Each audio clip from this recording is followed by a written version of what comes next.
All right, in this explainer, we are tackling one of the biggest, most incredible stories of our time, the transformation of modern China.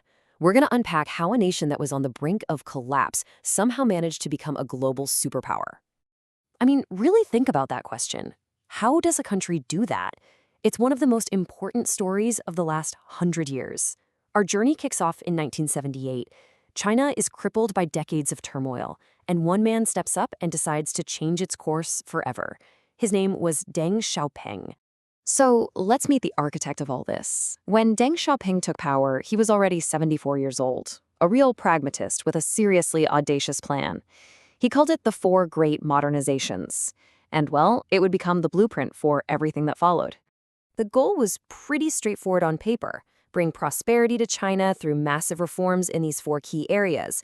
But, as soon as you open the door to new ideas, you almost immediately face a challenge to the old way of doing things, in this case, to the Communist Party's absolute authority. And at first, it really looked like Deng was encouraging a whole new era of openness.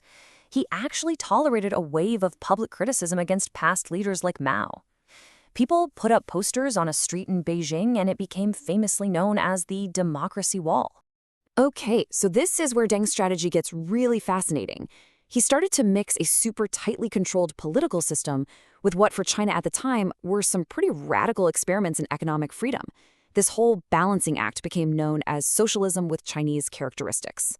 So, he looked at the economic success of neighbors like Singapore and Hong Kong and thought, hey, we can do that. He created these special zones, these SEZs. The idea was for them to be controlled gateways for foreign money and technology, and wow, did they become a massive runaway success. They really fueled the economic boom. And look, this wasn't just happening in shiny new industrial cities. Out in the countryside, Deng took apart Mao's old collective farms and gave land back to individual families. The result? A stunning leap in productivity.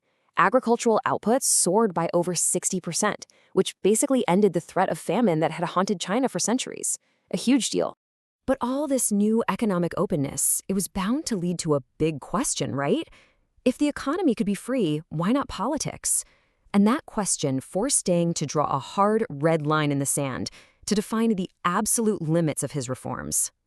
And just like that brief window of political openness snapped shut. The moment activists started calling for democracy as a fifth modernization, well, that was a step too far. An activist named Wei Jingsheng and dozens of others were arrested and sentenced to long prison terms. And just to make sure everybody got the message, Deng laid out these four cardinal principles. The takeaway was unmistakable. Economic reform would happen, but it would only happen under the non-negotiable leadership of the Communist Party. End of story. So you have this simmering tension, right? Economic freedom on one side, tight political control on the other. And about 10 years later, in 1989, it all boiled over. The death of a popular, reform-minded official sparked a massive wave of student-led protests in Beijing's Tiananmen Square. They were demanding democracy.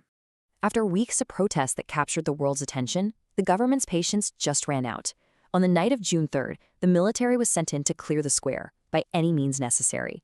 The government's own official figures admit to over 200 civilian deaths, though most observers believe the true number was far, far higher.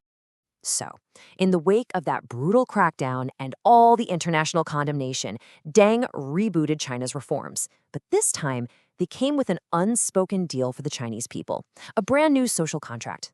And the deal? It was incredibly simple and incredibly powerful. Stay out of politics. Don't cause trouble. And in return, we, the Communist Party, will make you and the nation rich. We'll give you prosperity and national pride. It was a trade, political freedom for economic well-being. And here's the wild part. On its side of the bargain, the party delivered. I mean, they delivered in a way that is hard to even wrap your head around. Get this, in 1990, just a year after Tiananmen, a staggering 80% of China's massive population lived in extreme poverty. Now watch this. 30 years later, that number falls to virtually zero. Zero! Hundreds of millions of people lifted out of poverty in a single generation.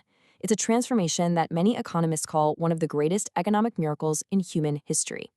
So there's no question this bargain worked. It successfully built a superpower. But, and this is a really big but, it all came at a significant and undeniable cost. The results of the bargain were just incredible. China joined the World Trade Organization, becoming the world's factory. It proudly hosted the spectacular Beijing Olympics.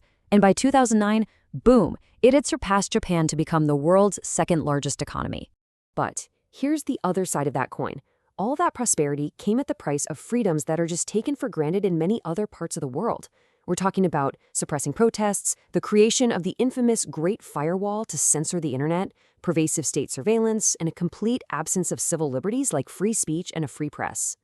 And that leaves us with the central question, doesn't it?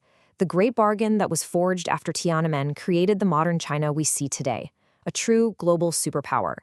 But it raises a profound question for its future. Can a deal that trades silence for prosperity last forever?